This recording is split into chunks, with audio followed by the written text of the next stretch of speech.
Yeah. We're in the third week of September. It's getting closer and closer to the end of the year. Now this week, as we talked about a plan and we went through execution. We're going to stay on execution. And this is kind of something I have to do, and I really want you to think and listen today, please. Some live their life on limitations of what others are thinking about them. The true levels of success is making decisions for yourself, not on other people's perceptions. The reason I'm talking about this today is we're still on the execution of our plan. And sometimes we stop before we start our execution each day.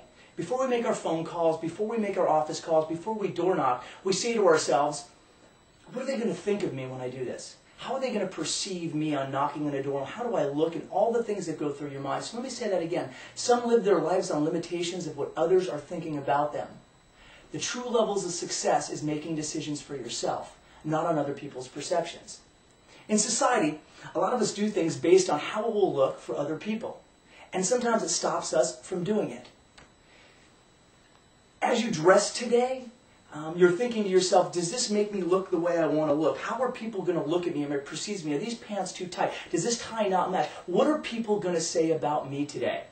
And did I say the right things when I'm making a call? Did I say exactly what they wanted to hear, not to what I had to say? Now, your mind may say things before you pick up the phone like, I can't say that because it's too hard of a sell. People will think bad of me. I can't call now at this time because I might be bothering them. I don't know where they are tonight and I might be bothering them. I can't show people property because the car I drive isn't going to show enough success and they might think bad of me. Execution is putting all what others think aside or what they say to you. If you really are passionate about what you're saying and truly feel you're bringing value, what others think is secondary because you have to believe you are really out to help them.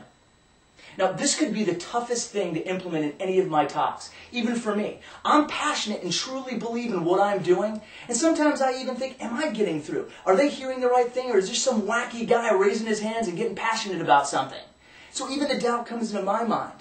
Now, until a few days ago, I was blessed to meet a dynamic woman in her early 30s, top of her game, a top producer in her field.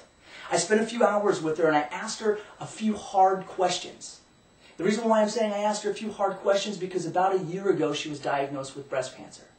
She blessed me enough to sit down with her, spend the time and find out, get into her mind to see what are the things that I can change or she can change or just be passionate about in life.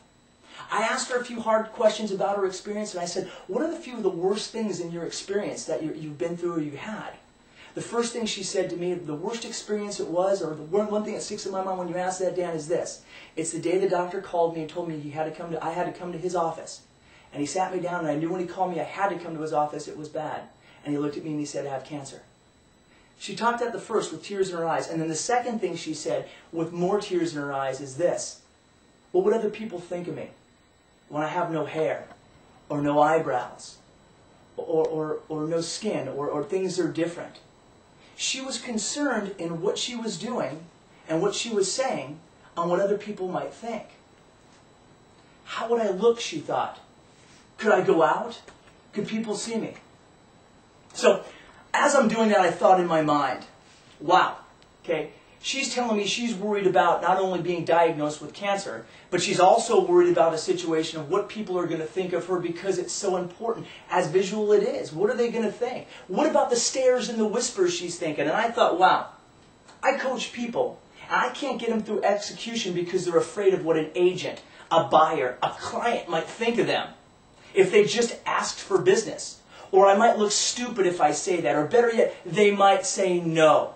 Which is the worst thing, and you hear us say that all the time. What's the worst thing that could happen? They'll just say no, but it still stops us because of that rejection feeling. It reminded me that it pales in comparison of real life issues, of us having to prospect and do the things to be successful. I said last week that execution was the toughest stage because it takes the longest, requires mental toughness, and puts us in a position of rejection. And no one wants to feel like they're rejected. But the true plan with execution daily is the only way to get the achievement levels in your life that you see yourself. Let me explain this to you about myself. I have 2 small children, 2 and almost 4. The biggest gifts I feel in my life that I can give them is memorable experiences on smiling, playing, places we go in quality time. But I feel the biggest thing I can do for them is not have them grow up influenced by anyone or concerned what anybody thinks of them. Because as kids grow up, it becomes very important on how they look to others rather than the direction that they really want to go. And that's what I have the opportunity to do, instill in my kids at a young age. So, face it, we all do a lot in life because how it looks to others. It's just normal human nature. And I'm not saying give up completely, dress how you want, do things, say stupid stuff. I'm not saying that. I'm just saying that really feel in your heart that if you truly have something and a gift to give and the value there, you're not bothering anybody. So think about it this week and make decisions so you can get to your goals. And don't let anybody plan your day or limit your execution. Now, back to my story there, that in our meeting, we also talked about some of the best lessons that she got from her experience. She's done with chemotherapy now, and she, as she called it, she has the zeal back in her life. The zest that she has for living. And the reason I say that is because she worked and made sales calls through the process after the surgery, through her chemotherapy, to realize all those worries that she had, what people would think. It didn't matter to her because she really felt she had to do this to stay on track, to stop thinking about the things that she was going through. I guarantee her execution on life and balance is something that I inspire to have one day. Listen, make your day yours. Leave others' opinions and perceptions out. Stay on course to your plan this week. And let's move through this execution of the tough part to stay to the things that are really important to you. Now, you might have seen the videos before where I took a hit, okay, to get your attention, to kind of wake you up because it was funny. This week I didn't take a hit for your attention. What I did is I hope I hit your head and I hit your heart. Because from those two things, the sales part will take care of itself. Make this week count.